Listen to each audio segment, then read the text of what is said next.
Hello, beautiful soul family. Rebecca here, your vibe mentor, bringing you another video on how to raise your vibration so you can live your best life.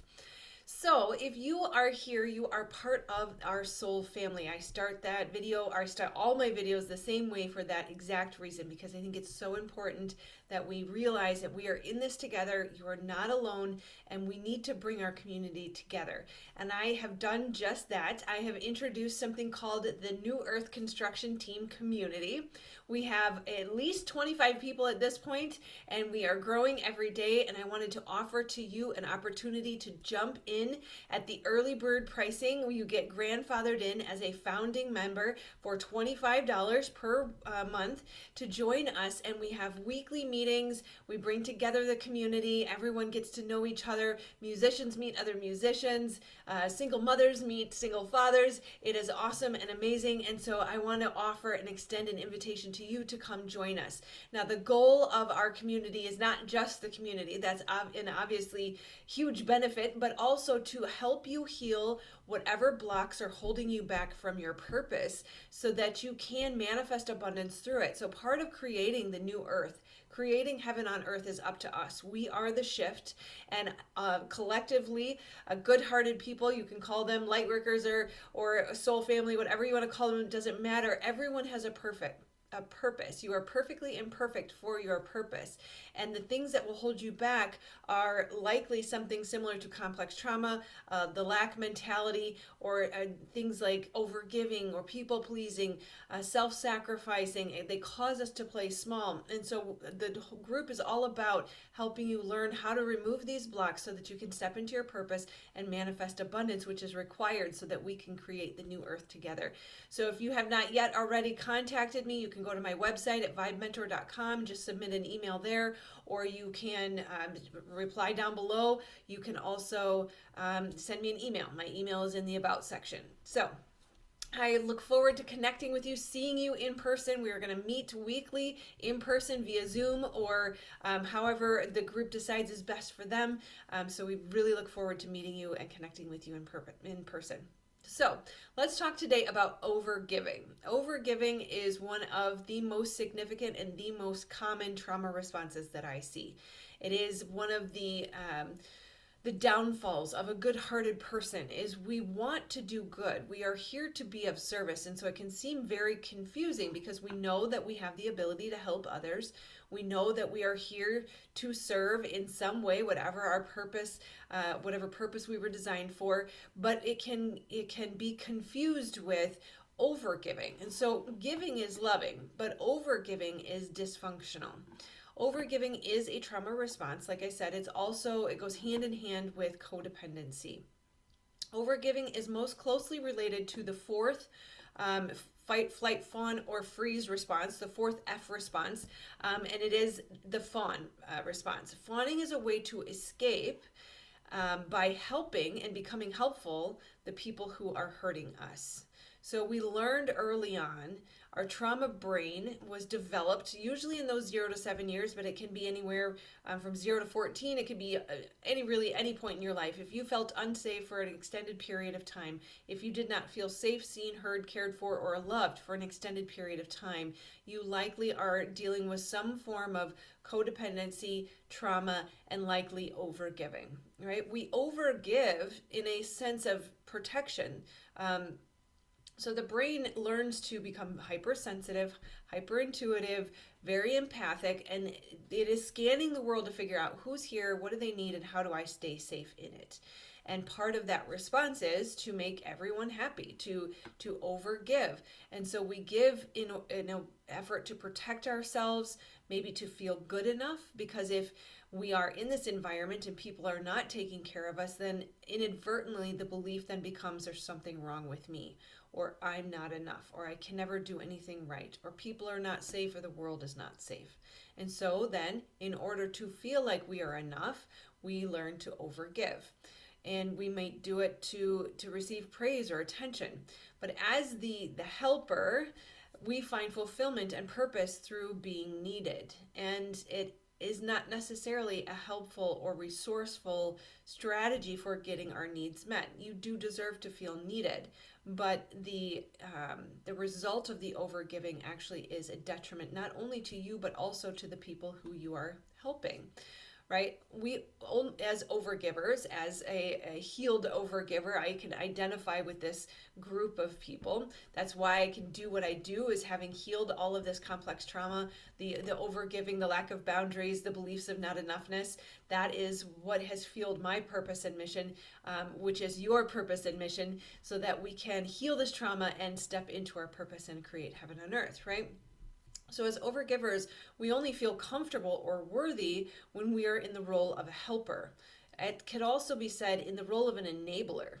So what we do when we overgive is we overcompensate for other people, and we prevent them from doing what is necessary to grow and evolve and learn to take care of themselves. As an overgiver, we may lack a sense of self, and we don't recognize our innate value and worth initially. Again, this can be healed, and I'll get to methods on how to do that, right? Typically, our relationships are not reciprocal. What we do, because we are emanating the frequency and the vibration of not enoughness and willing to forego our personal boundaries, willing to overgive, is we attract people who are going to take, who are manipulators, who are not going to create a reciprocating energy. And there's not going to be an equal give and take like there needs to be. And so we start to learn to see other people's needs, but not our own. We forget how to meet our own needs. And in some cases, in extreme cases of trauma, it's very, very difficult for people to get in tune with who are you and what do you need, because that gets buried and pressed down, hidden below the trauma and the fears of asking for what you need, asking for what you're worth, right? Overgiving comes from hidden intentions, and so it can be very subversive. The brain's job is to keep us safe, so it tells us that this is the thing that we need to do to be safe in the world. This is how we need to go about getting our needs met, but it doesn't allow us to see it. It's a very subconscious program, and so our overgiving comes from a hidden place of need. Maybe we need to feel good enough. Maybe we need to feel appreciated or loved. Maybe we need to feel good about ourselves, to feel stronger or smarter or wiser than the other that we are helping. It is seeing sometimes as seeing others as incapable, elevating ourselves over others by overgiving. And sometimes we feel like we should, or we have to, right? We should all over ourselves. Most often we expect some kind of return for our overgiving. And sometimes it's just not feeling guilty, but sometimes it's also, praise or recognition, or to raise our self-esteem, or to elevate ourselves in the eyes of others, right? But when we don't receive that, it can cause us to feel upset with ourselves, with others. It lowers our self-esteem. We learn to pour from an empty cup. We give away time and energy that we don't have to spare. We put our needs last, and that can cause sort of a passive aggressive is not quite the right term, but we are passive for a while and then we become aggressive, right? It can cause aggression towards ourselves as well as others. We are teaching ourselves that we are going to abandon ourselves. And so there is a subconscious level of distrust in yourself and resentment towards yourself. When we give too much, we may feel depleted, drained, annoyed, underappreciated, unseen, uncared for, lonely, depressed, anxious. We'll likely have low self-esteem. We may have repressed anger. There is a psychological cost regardless. There is no avoiding the cost that you will pay for overgiving. Overgiving does not lead to healthy relationships, like I said earlier.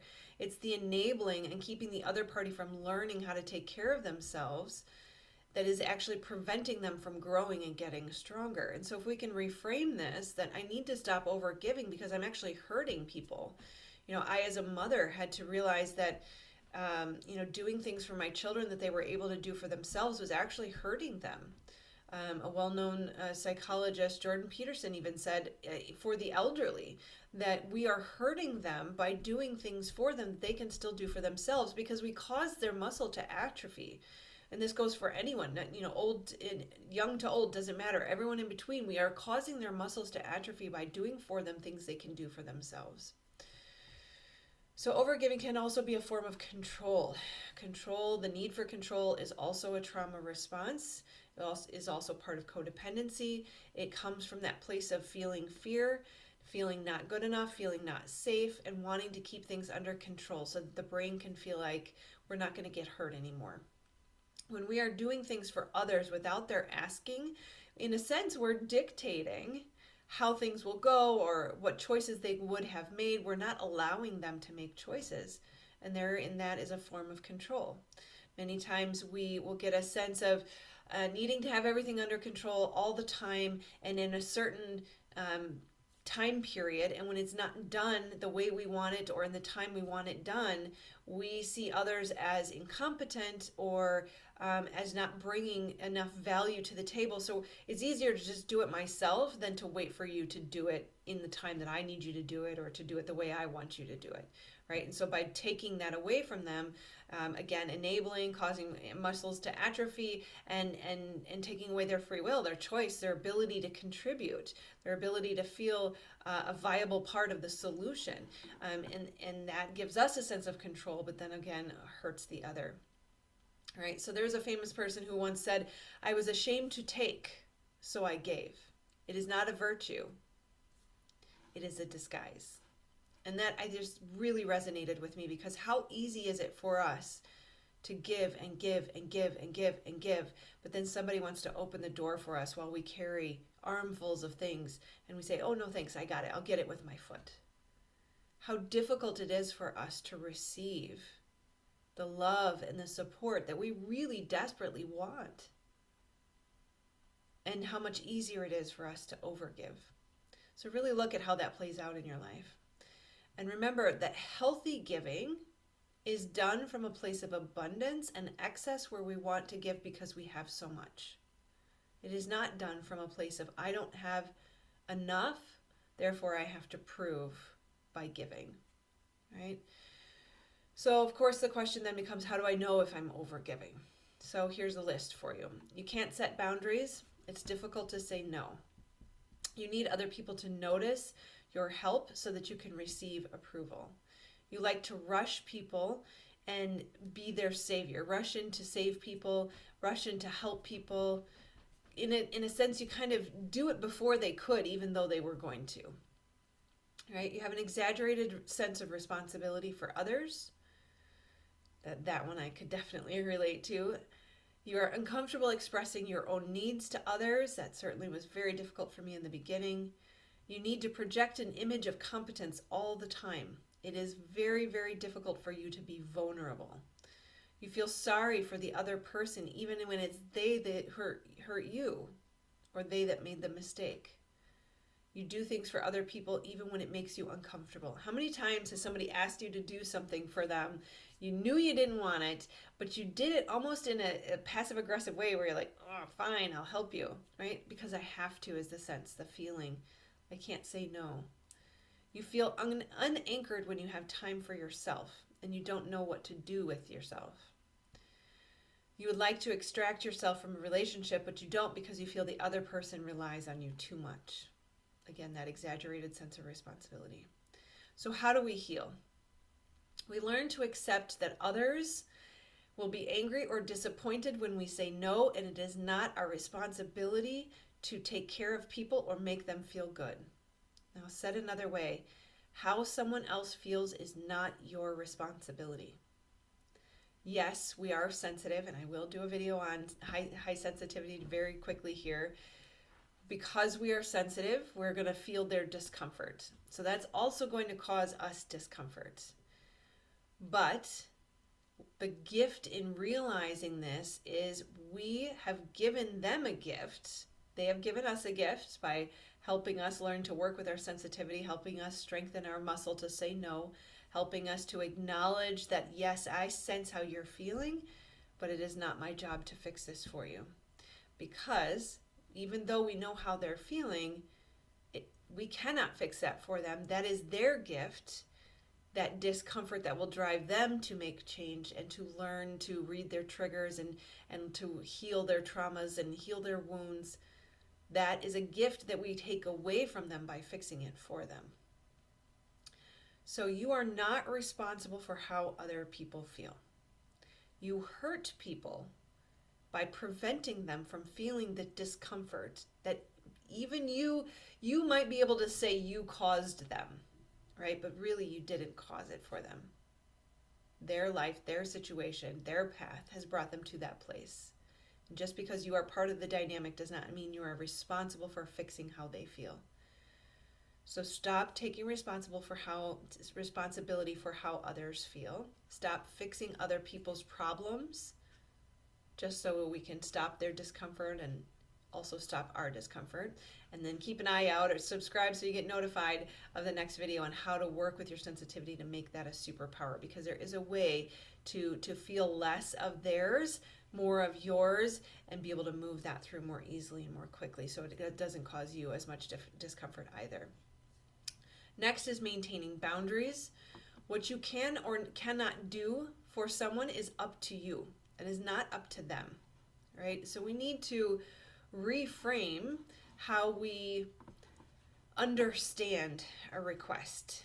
We are not obligated. We have the right to say thank you, no thank you.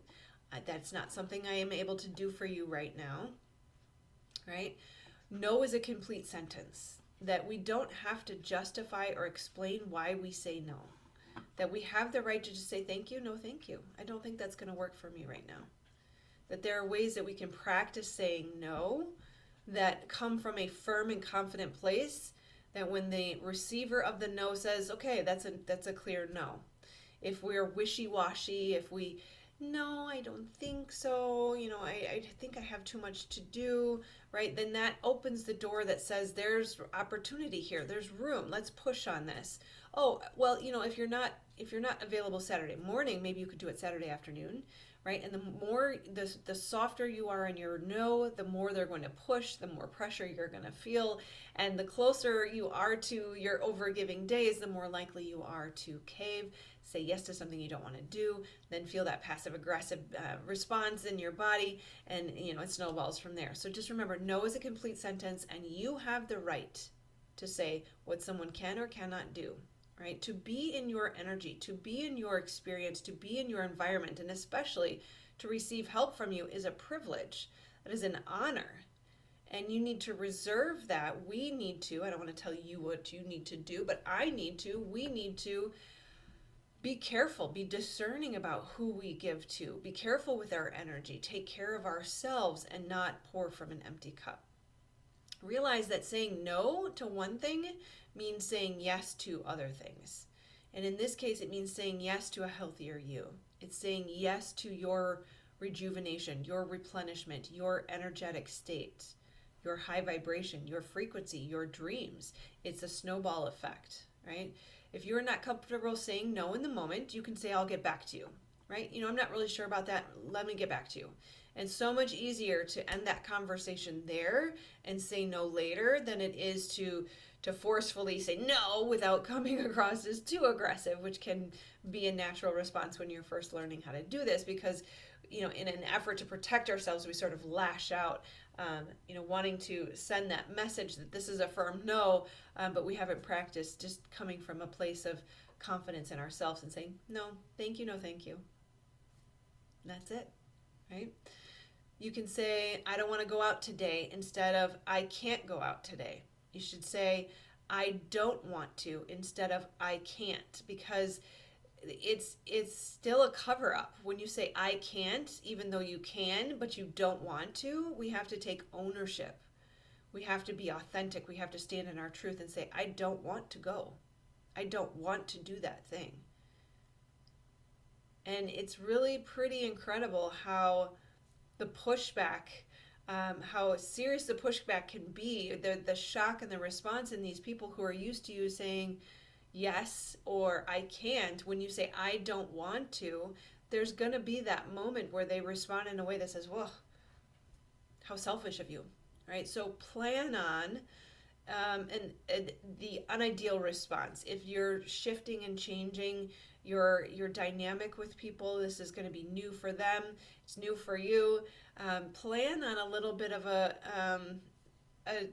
discomfort or an uncomfortable response from someone who's not used to that, and get ready for it, be prepared for it, accept it, embrace it when it happens, and say, okay, I knew that would happen. We're good. I did it, right? And just celebrate the fact that you did it, right?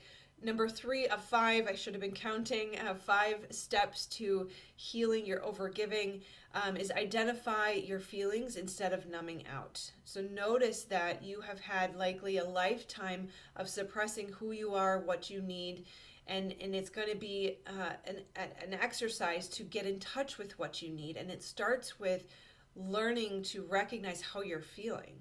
So I love to just give myself a hug and say, what do you need right now, right? How are you feeling? How are you feeling? Like, talk to yourself. How are you feeling right now? What do you need right now? Because we historically have numbed our feelings. Numbness is an inability to identify, express, or understand your feelings, which keeps them in you. That's emotional blockage.